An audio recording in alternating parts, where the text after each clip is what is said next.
Lahat po ng mga tao gusto ay kapayapaan. We want peace and we want peaceful lives. Therefore, we have to learn from people who enjoy peace. Everybody who likes to enjoy a life of peace must look around and look at people who actually enjoy peace and learn from them. Ang ating mong pag-aaral ngayon, pinamagatan natin 8 spiritual things peaceful people do. 8 mga espiritual na mga ginagawa ng mga taong mapayapa ang buhay. Aming Diyos, salamat po sa buhay. We worship you, our God Creator.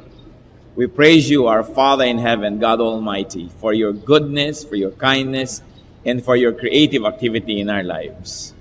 Nawa, Panginoon, kayo po ang maging tagapagsalita namin. Humihingi kami ng karunungan nyo. Turuan nyo po kami makinig. Turuan nyo rin po kami i-apply sa buhay namin ang aming natututunan. We want you, our Father in heaven, to be our speaker. Sit on your throne of power. Dispense blessings to your people. Lift up your name. Set us free from ignorance. Set us free from slavery in many forms. Lead us. Protect us now, O Father, from evil men and evil spirits. Protect even our household and our loved ones. And we pray that we will see you face to face, that we will feel your touch and your love, and that we will be empowered by your wisdom. In the name of Jesus our Lord, we pray. Ano po ba mga ginagawa ng mga taong payapa ang buhay? Bakit may mga taong magulo ang buhay at may mga taong mapayapa ang buhay? Peaceful people, first of all, pray. Isa po yan na katangian ng mga taong mapayapa ang buhay. Philippians 4:6-7, do not be anxious about anything, but in everything, by prayer and petition, with thanksgiving, present your requests to God.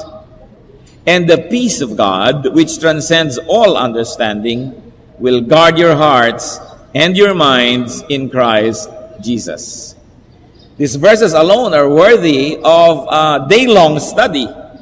Sabi, huwag kayong mabahala tungkol sa ano pa mang bagay, kundi sa lahat-lahat, sa pamamagitan ng panalangin at ang inyong mga paghingi sa Diyos, na may kalakip na pasalamat, ay dalhin ninyo sa paanan ng Panginoon ang inyong mga kahilingan. At, ano daw? Ang kapayapaan ng Diyos, na nilalampasan ng anumang uri ng pag-iisip o pagsalungat ng isip ng tao, ang siyang mag-iingat sa inyong puso at sa inyong isip sa Panginoong Hesus. Na kung susundin lamang ng tao ang kanyang isip at ang kanyang common sense, ay siya'y maguguluhan. Pero sabi niya, nalalampasan ito ng mahiwagang kapangyarihan ng Diyos, na kung kayo'y magiging madalanginin at dadalhin niya sa kanya ang inyong mga kabigatan, kahit nandun yung kabigatan, kahit hindi pa yan lubos na nasa-solve, ay nagkakaroon na kayo ng kapayapaan. Ano pa kung binigyan na ng Panginoon ng solusyon? Sapagkat sabi Ginoon, lampas-lampas sa karunungan ng tao. Kung ang paiiralin mo lang ay dunong ng tao, gugulo ang isip mo, mababahala ka, matatakot ka. Pero kung ikay madalanginin at nananalig ang kapayapaan ng Diyos na hindi kayang maunawaan ng sanlibutan, ay maghahari sa iyong buhay. So, peaceful people pray. And what do peaceful people pray for? And what about? Peaceful people pray to confess and to seek forgiveness from God. And of course, confession and being forgiven both bring about peace. Psalm 32 verse 5, then I acknowledged my sin to you and did not cover up my iniquity. I said, I will confess my transgressions to the Lord, and you forgave the guilt of my sin. Pagka po ang isang tao ay patuloy na nagkakasala at nagmamaang-maangang wala siyang ginagawang masama at hindi siya nagtatapat sa Diyos, hindi siya humihingi ng tawad, ay patuloy siyang kinakain at pinarurusahan ng kanyang budhi. Pero ang sabi sa Psalm 32 verse 5, kinilala ko ang aking kasalanan. Hindi ko itinago. Hindi ko pinagtakpan ang aking mga kakulangan. At ako'y nagpasya na magtatapat sa iyo, O Diyos. At ako'y pinatawad mo at inalis mo ang bigat ng pag-uusig ng aking budhi. Ang isa pong tao na may kasalanan kahit ano pang sabihin niya, meron siyang dadalhin. Kahit na hindi niya tanggapin na siya ay nagigilty, meron pa ring effect yun sa kanyang buhay. At ang tangi na lamang na paraan para mawala ang bigat na ito ay una, to be perfect so that you don't have sin and therefore you don't have to be guilty. But since we are not perfect and cannot be perfect, then God in His graciousness made another way for us to have peace. And that is through forgiveness. Na pinapatawad na lang tayo, pero kailangan kilalanin natin yung mali at humingi tayo ng tawad at mabuhay na sinisikap sa tulong ng Diyos na huwag nang balikan ng mga kasalanan ito o kaya'y bawasan ng bawasan, pakonti ng pakonti ang paggawa nito. At malaking kapayapaan po ang tinatanggap ng taong nagsisisi, nagtatapat at humihingi ng tawad. Malaking bigat na dala yung guilt. Kaya kailangan yung confession. Peaceful people pray to thank God. Because when you thank God, you thank Him specifically for the blessings you are thanking Him for. Therefore, you begin to realize that you are a blessed person and that gives you peace. But try complaining and complaining and complaining and thinking about what you do not have, then you will become miserable. But try thanking God and you will begin to realize the other side of truth, that you are actually very blessed. Peaceful people pray to praise God. Pinupuri natin ang Diyos, kasama din ng pagpapasalamat.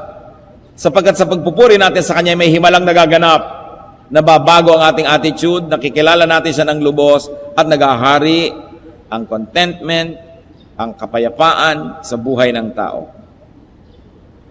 Ngayon, may mga prayer din na hingi ng hingi. Hindi naman masama, dahil sabi naman ng Diyos, sa akin kayo humingi, ako ang Diyos nyo. So peaceful people pray to place in God's hands one's needs and also those of others. Isa po sa mga pinakamahirap na makilala at matanggap sa buhay ay malaman natin marami tayong hindi kayang gawin. At yung matanto natin ang ating mga mahal sa buhay ay napakaraming pangangailangan na hindi nila kayang matapatan at hindi rin natin sila kayang matulungan. Pero pag dinadala natin sa Panginoon sa panalangin, napakalaki ng biyaya sapagkat nalilipat yung bigat mula sa ating mga balikat tungo sa Diyos. At gusto naman niya yon. Hindi naman siya tumatanggi na bunto na natin siya ng ating mga dalahin. Therefore, we pray to intercede for others. Because as much as we like to help people and we like to be there all the time, we cannot be. And we cannot help all the time. Therefore, we place in God's hands the weight on our shoulders. And the Lord Jesus has a very specific invitation for us to do this thing. Matthew 11:28 to 30. Come to me, all you who are weary and burdened, and I will give you what? Rest. Take my yoke upon you and learn from me. For I am gentle and humble in heart, and you will find rest for your souls. For my yoke is easy, and my burden is light. Hindi po sinabi ditong you will find rest for your bodies. Hindi ibig sabihin na wala ka nang gagawin, lutas na lahat ang iyong problema. Pero merong himala na nagaganap pag nagtitiwala ka sa Diyos, na kahit pa nga patuloy ka pa rin nagsisikap na lutasin yung problema, hindi nagkaroon ng magic na hinahanap ng iba, pero napapahinga ang iyong kalooban. Kahit pagod ang iyong katawan, nakapahinga ang iyong espiritu. At yun ang mahalaga. Kasi po kahit nakapahinga ang ating katawan, kung pagod ang ating espiritu, baliwala. Nakahiga ka pero hindi ka makatulog. May binabasa ka, hindi mo maintindihan, hindi ka nakaka-concentrate. Nakatingin ka sa view pero hindi mo nakikita yung view. Ang mahalaga yung kapahingahan ng espiritu kaysa sa kapahingahan ng katawan. Sa katunayan, yung pagod ng katawan ay isang pagpapala sapagkat pag napapagod kayo, natutulog ka na, at pag natutulog ka, di ka na nagkakasala.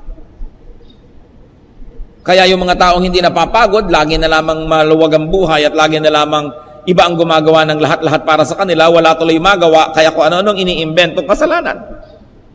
Ang sabi dito, you will find rest for your souls. And that is what Jesus Christ provides.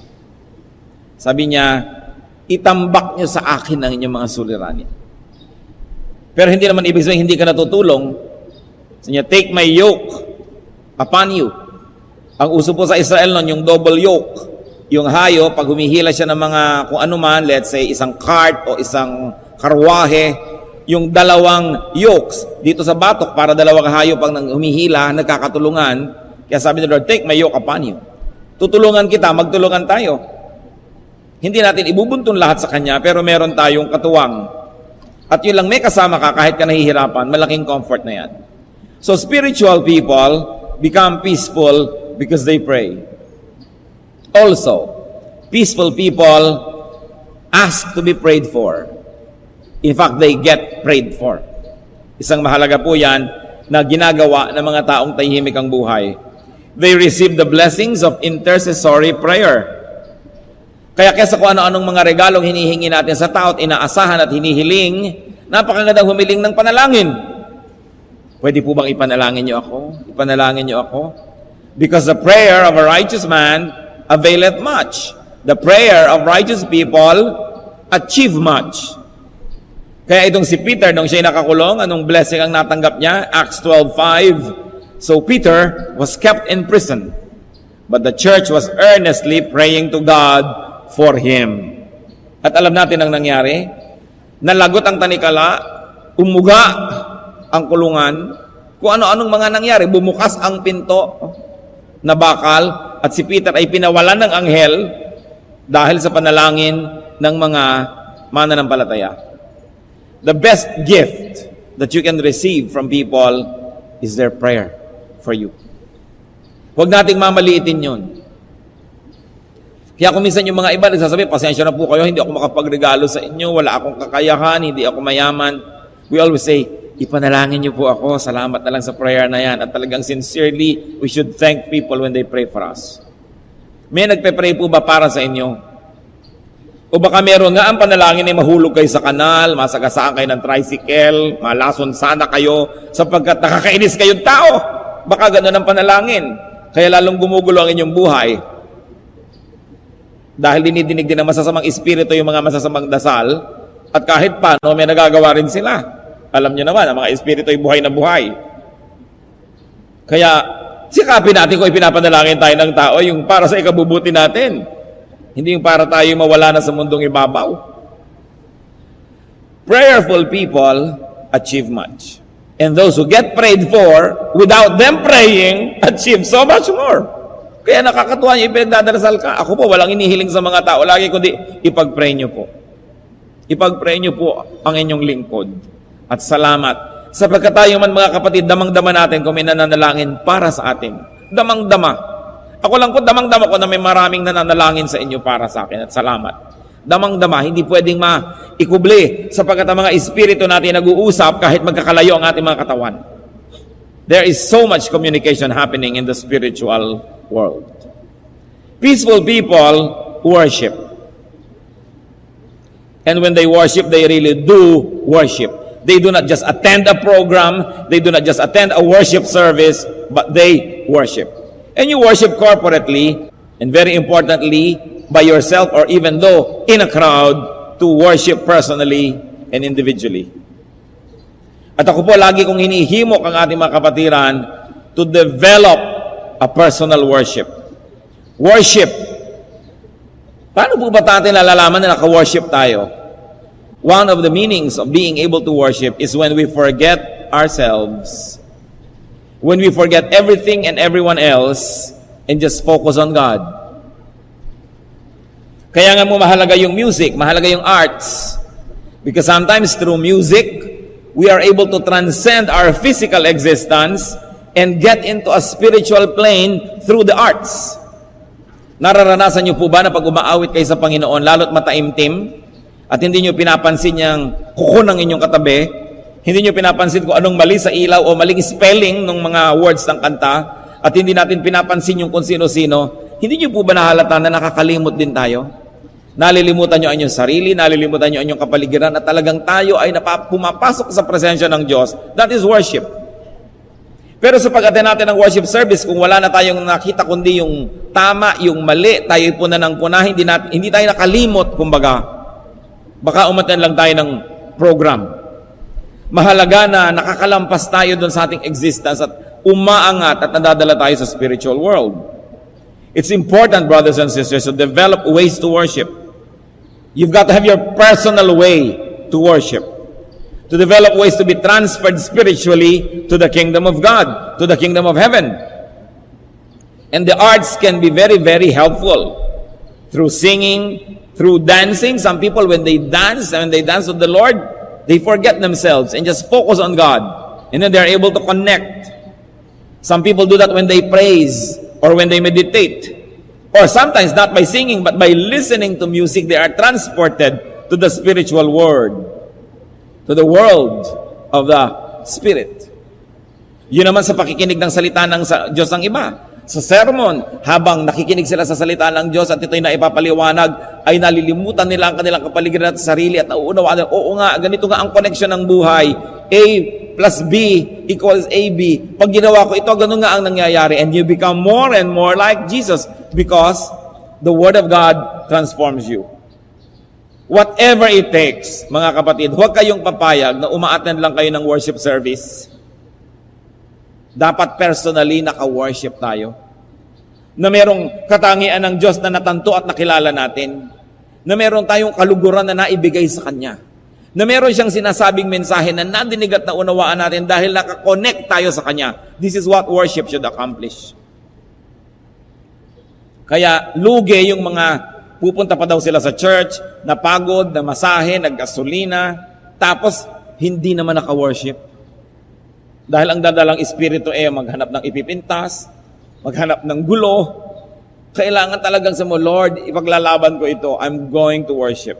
And I like to experience you in a very personal way. I like you to really be in my heart. And I like to see you, to have a glimpse of you, to understand a word coming from you. If not many words, at least one. Then we are able to communicate with God. Tingnan niyo po sa Biblia, yung mga tao nagkaroon ng spiritual experience, hindi lang religious activity, ha? Magkaiba yon. Sa Luke 1:22, itong si Zechariah, na tatay ni John the Baptist, when he came out, he could not speak to them. They realized he had seen a vision in the temple, for he kept making signs to them, but remained unable to speak. Dahil kinausap siya ng anghel, nakakonekta siya sa Panginoon through the angel, ano nangyari? Naapektuhan ang communication niya with people kasi naiba yung channel. Kaya alam na alam ng mga tao, may nangyari sa kanya. Pero yung mga ibang umattend doon, walang nangyari sa kanilang lahat. Kasi everything was normal. Kailangan maranasan ng Espiritu ng Diyos. Sa Acts 11:5, ano pong sabi dito ni Peter? I was in the city of Joppa praying, and in a trance, I saw a vision. Si Peter ito, lumampas siya sa physical, umangat ang espiritu, which he calls a trance, and he saw a vision. And God gave him a very, very important teaching that day because he was able to get out of the usual physical environment and enter the spiritual world. Exodus 34:29, pati si Moses, nung umakyat sa bundok at kinausap siya ng Diyos, pagbalik niya, nagulat ang lahat. When Moses came down from Mount Sinai with the 2 tablets of the testimony in his hands, he was not aware that his face was radiant because he had spoken with the Lord. Pagbaba niya sa bundok, daladala niya yung mga batong pinag-ukaan ng mga utos ng Diyos. Nagulat ang tao dahil umiilaw ang kanyang muka. Alam na alam nila, may nangyari sa kanya. Medyo sulyapan nyo nga ang mukha ng katabi nyo. Ano bang nakikita natin? Si bangot? O umiilaw? Alam nyo ang mga Kristiyano umiilaw. Alam na alam mo, kaya kung minsan hindi mo alam na Kristiyano, tatanungin mo, Christian ka ba? There is something in the face of Christians that tell you na Kristiyano to, kapatid ko to. Kasi yung espiritu mo nakikilala niya yon. Pero hindi lahat ng Christian ganon, ha? Pero yung meron ka talagang spiritual connection with God, yung meron kang happiness, contentment, joy, peace, kahit maraming gulo sa mundo, kitang-kita yon. Iba ang itsura ng muka ng mga Kristiyano. Mayroong it that only another spirit of another believer will be able to recognize. Makikita natin yon. Kahit hindi ka nag-glow in the dark, makikita kung spiritual ka. Pero alam na alam nyo din po, yung Kristiyano, kahit Kristiyano, na malayo sa Diyos, minsan backslider, kung minsan ay nabubuhay sa kasalanan, basang-basa mo rin sa mukha. Kitang-kita mo sa mukha niya, kahit na nakangiti, may iba. Kaya kailangan po spiritual ang experience natin. It even shows. Peaceful people immerse their hearts in God. In God's Word, the Bible. Psalm 119, 165. Great peace have they who love your law, and nothing can make them stumble. So sino nagkakaroon ng kapayapaan? Yung umiibig sa mga utos ng Diyos, hindi yung umiiwas, hindi yung tumatanggi, at hindi yung sumasalungat. Yung nagsasabing, Lord, tama po kayo. Ang galing-galing ng law ninyo, kahit inconvenient sa amin, kahit hindi yan ang gusto namin gawin, talagang kayo ang tama. And you have peace. Peaceful people immerse their hearts in God's Spirit. Sa pagtanggi mo lagi, sa pagbababa sa iyo ng iyong katawan, ng kagustuhan, ng layaw ng sarili, ng kasalanan, pagtanggi ka ng tanggi, gumagaan ka at nakaakyat ka doon sa spiritual level where you can really fellowship with God in spirit. At ito po ang dapat nating i-develop muli mga kapatid, yung very personal spiritual experience. Ang nangyari kasi sa church, sobrang naging philosophical, sobrang naging intellectual, sobrang naging academic, to the point that when you study the Word of God, scrutinize every word, go to every dictionary, go to the Greek, go to the Hebrew, and you understood what it means, you think nagkaroon ka na ng spiritual experience. But sometimes it is only up to the level of human knowledge. Well, human knowledge is an important jumping board to enter the spiritual world, but it is not the end. Kaya marami po tayong makikita, mga scholar, pero hindi spiritual. Mga alamang lahat ng pasikot-sikot sa Bible, pero walang pag-ibig, walang kapayapaan, walang kabanalan sa buhay. Kasi hindi sapat na alam mo yan, hanggang utak lang yon. Kailangan magkaroon tayo ng talab sa ating espiritu. 2 Corinthians 3:17, Now the Lord is the Spirit, and where the Spirit of the Lord is, there is freedom. At ito dapat balikan ng mga Kristiyano kasi among Christianity, ang church, naging puro do's and don'ts. Samantalang where the Spirit of the Lord is, there is a sense of freedom. Hindi sense na natali ka, kinontrol ka na, lahat-lahat na. Meron pa mga tao, pastor, meron pong ang inyong isang member, may kasalanan siya, anong gagawin niyo tungkol dyan? And I always say, as a preacher, I do my best to preach the Word of God, to present to people possibilities and ways of obeying God's Word. But their obedience to God is their personal business. It is between them and God. I will never play police. It is a personal relationship that they have to develop. Yung mga iba, pagka nagkasala ka na ng konti, hindi ka na pwedeng mag-usherette, hindi ka na pwedeng kumanta, hindi ka na pwedeng tumugtog, wala ka nang gagawin sa buhay. So ang nangyayari sa church, manmanan ng manmanan sa buhay ng may buhay, hanapan ng kasasira, at tanggalan ng tanggalan sa ministry. Kung gagawin talaga natin yon, ang totoo mga kapatid, walang matitira. Nakakalampas ba ang isang linggo na hindi nagkakasala kahit sino man? At pag may nagkasala, hihiyain pa kung ano-ano mga gagawin. Para sa akin, ang salita ng Diyos ay dapat ituro, pero ang Diyos man ay hindi nang ihimasok sa ginagawa ng tao. Kaya lang, nagbabayad ka. Sumunod ka, hindi ka sumunod, you will suffer or you will enjoy the consequence. But God doesn't come down from heaven and stop you from doing something, so why should I? Dapat ituro ang salita ng Diyos sa pinakamabuting paraan, sa pinakakayang maunawaan ng tao, at pagkatapos hayaan ng tao na makipagtuo sa Diyos personally. It must be a personal relationship with God. The church must never function as a police department. Nawawalan tuloy ng pag-ibig, nawawalan tuloy ng pagtutulungan, nagiging siraan tuloy ng siraan. And what does it result in? People become hypocritical about everything. They hide their mistakes, they hide their sorrows, they hide their imperfections because the church will condemn them. Nabaligtad, bakit pa nagka-church? Dapat sa church doon mga natatanggal lahat ang iyong maskara, because there's an atmosphere of acceptance. Not tolerance, but acceptance. And then like caregivers, we give care to each one and to everyone because the church is a hospital and everybody is a patient and everybody is a caregiver to one another. Pero kung lagi mo nalang babantayan ang kasalanan ng tao at lagi mo nalang chinecheck, nagkasala ka ba ngayon? Nagkasala ka ba ngayon? Tapos meron pang makikita mo sa mga placard, sa mga bulletin board, God saw what you did. No? Puro na lamang pang-uusig. Nasaan yung spirit of freedom?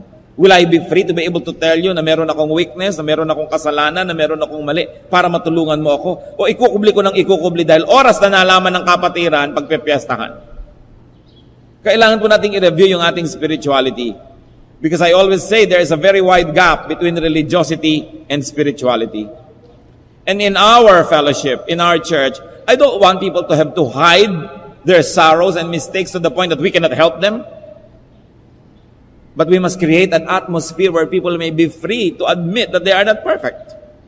And then we help one another. Ang Panginoong Jesus nga, even the woman caught in adultery, which the law required to be stoned to death, sinabi ng Panginoon, ay kung sino na lang ang walang kasalanan, mauna nang bumato, at walang naglakas ng loob na pumukol. At nung tumunghay ang Panginoon, sabi niya sa babae, o nasa ng mga babato sa'yo, nag-uwi po. Bueno, umuwi ka na rin, at tigil-tigilan na ang iyong mga kasalanan. Umuwi ang babae, hindi naman siya akala mo pinagpapagalitan dahil siya ay makasalanan. Bagamat hindi naman natin dapat kupkupin, ang cute-cute mo naman, makasalanan, ang cute-cute mo. Hindi naman siyempre ganun. Pero ang point, huwag tayong maging mapang-usig. Because you don't know kung ikaw naman bukas ang madadapa at magkakamali. Kailangan sa church may pagtutulungan. Pagka ang mga tao patuloy nila ikinukubli sa kapatiran ng kanilang mga kamalian, ng kanilang mga imperfections, ibig sabihin lang, hindi pa tayo nakapag-create ng atmosphere of freedom. Not a freedom to do anything you like, but a freedom to be what you are and to seek help so you can be the better version of yourself. Acceptance is very important. Very, very important in the Christian community. Peaceful people seek and find God everywhere. Kung alam nyo na nasa dilim ang Diyos, mapayapa ba kayo makakapunta sa dilim? Yes. Kung alam natin na ang Diyos ay nando sa bundok, pag nagpunta ka sa bundok, matatakot ka ba? No. Kung alam natin na ang Diyos ay nasa lahat ng dako at hinahanap natin siya at matatagpuan natin siya dahil sabi niya, those who seek me will find me, then payapa tayo. Seek and find God everywhere. Psalm 139, verses 7 to 10. Where can I go from your spirit? Where can I flee from your presence? If I go up to the heavens, you are there. If I make my bed in the depths, you are there. If I rise on the wings of the dawn, and if I settle on the far side of the sea, even there, your hand will guide me. Your right hand will hold me fast. Sa niya, kahit saan po ako sumuot, O Diyos, naroon kayo. At kung ganun po ang attitude natin, at lagi nating maalala yon, magkakaroon tayo ng kapayapaan. Napaka-importante na ating laging isipin at isabuhay na ang Diyos ay nasa lahat ng dako, nasa lahat ng sitwasyon. And He is just a prayer away. Another trait of peaceful people temper the body. Kinokontrol, binabalanse, maging ang katawan. Sa katunayan, sabi ni Paul, 1 Corinthians 9:27, I beat my body and make it my slave. Christian, can you call your body your slave? Sinabi mo, gising na, magwa-worship tayo. Bangon na, may gagawin tayo. Tigilan mo nguso ang paninigarilyo. Tigilan mo pa ang pagpunta dyan sa mga hindi mo dapat puntahan. Mata, huwag kang tumingin sa hindi mo dapat tingnan. Can you say that? Because we must be able to say that. That our bodies are our slaves. Or is it the other way around, that our body is our master? Ang lahat ng luho ng katawan, ang gusto ng katawan, ang hilig ng katawan, ang nakapananaig sa buhay. No, sabi ni Paul, hindi. Pinipitpit, ginigiik, dinidikdik, pinipilipit ko ang katawan na ito at ginagawa ko siyang alipin ko. Ngayon, baka naman sa isang linggo, pilipilipit kayo magdatingan dito. Siyempre, hindi naman literal. Yung iba kasi hinahampas talaga ang katawan, pinapahirapan. Hindi naman ganon.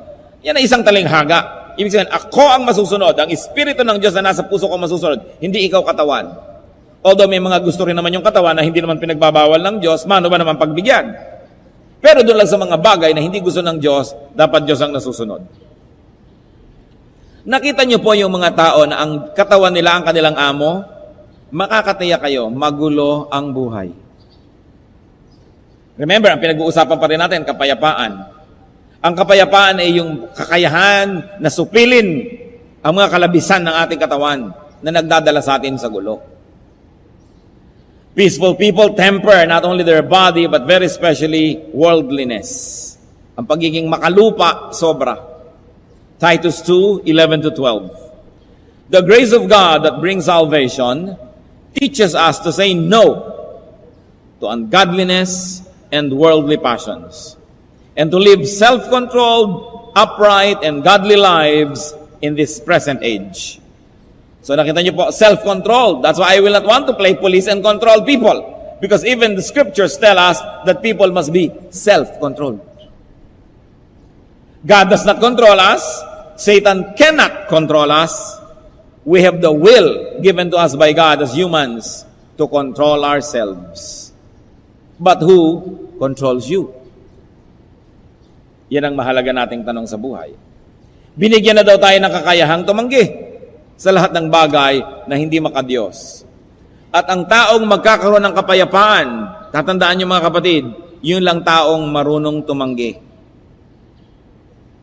Yung yes man, yes woman, hindi yan magkakaroon ng kapayapaan. Lahat ng ialok ng mundo, pagbibigyan, nahihiyang tumanggi, hindi makayang tumanggi. One of the first skills that a godly person must learn is to say no when you must. At huwag nang magdalamhati, huwag nang mag-apologize. If it's a no, it's a no. And related to that, peaceful people fast. Not only from physical food, in fact, not from physical food, but peaceful people abstain from many worldly appetites. Kasi yung mga worldly appetites ang mahilig magpahamak sa buhay natin. 1 Peter 2:11. Dear friends, I urge you, as aliens and strangers in the world, to abstain from sinful desires, which war against your soul. Sabi mga minamahal ko, hinihimo ko kayo, nakikiusap ako. Bilang mga estranghero, hindi kayo tagalupa. Huwag na kayong masyadong makisangkot dito sa lupa at sa mga makalupang mga gawain. Hindi kayo taga rito, nakikiraan lang kayo patungo sa kaharian ng Diyos. So huwag kayong masyadong makipagsabuatan sa sanlibutan. Yan ang sinasabi ng 1 Peter 2:11. Because the world will only bring you trouble and vexation. Worries, cares. Peaceful people forgive. Isa po yan, ang main quality ng taong mapayapa. Nagpapatawad, marunong magpatawad. Sapagkat ang mga kinikimkim na galit, mga itinatanim na sama ng loob, hindi kapayapaan ang ibinibigay niyan, kundi gulo. Gulo ng isip, gulo ng espiritu, gulo ng emosyon. Dalawa lang naman para kasumaya. May nagkasala sa'yo, patawarin at nang matapos. Kasi, hindi naman sila titigil sa paggawa ng mali. Kung ang kapayapaan mo lang, walang ginagawang mali sa iyo ang tao, hindi na mangyayari yon dahil ang daming taong gagawa sa iyo ng mali. Para ka makalaya, kailangan may gawin kang iba. Yung ay, kahit anong gawin mo, patatawarin kita. O di tahimik ang buhay nyo. Ay, pastor, mahirap naman pong hindi magpatawad. I agree. Pero di ba mas mahirap na hindi naman magpatawad? Pareho rin lang hirap yan. Ang gawin mo ng hirap, yung ikinalulugod ng Diyos. Yung inuutos niya, sapagkat siguradong yun ang mas tama. Mahirap talagang magpatawad, mahirap ding hindi magpatawad, hirap din lang at hirap, doon ka na sa kalooban ng Diyos. At kung hindi ka pa nananalig, sundin mo na lang, malalaman mo rin tama pala yun pag sinunod mo na. Forgive others. Matthew 6:12, forgive us our debts, as we also have forgiven our debtors. And peaceful people forgive themselves. Mahalaga yan na mapatawad din natin ang ating sarili. Kung ano man ang kamali ang nagawa na natin noon, hiningi na natin ang tawad sa Diyos. Sa abot ng ating makakaya ay nagbayad na tayo sa pinagkakautangan natin, humingi na tayo ng tawad, pinunan natin ang ating mga kakulangan. Forget about it and get on with life so that you will have peace. You cannot unscramble a scrambled egg. Ang natapos ay tapos na. Limutin na, talikuran na, at harapin ang bukas na kasama ang Panginoong Hesus. And finally, bagamat marami pang ginagawa ang mga peaceful people, pero 8 lang ang pinag-usapan natin ngayon. Peaceful people fear their lives with good deeds. Pinupuno nila ang kanyang araw, ang kanyang linggo, buwan, taon, ang buhay ng kabutihan. Lalong-lalo na ang paggawa ng mabuti sa mga kapuspalad, sa mga kawawa, sa mga naaapi, sa mahihina, sa mga may sakit, sa mga walang kakayahan na tulungan ang kanilang sarili. May himala na nangyayari pag tinutulungan natin sila, may kapayapaang naghahari sa ating puso. Maybe one of the reasons is what they call in physics the law of impenetrability. That only one thing can occupy one place at one time. So if you occupy your heart with good deeds, how can bad thoughts bother you? Kaya mahalaga yung nagiging busy tayo sa kabutihan.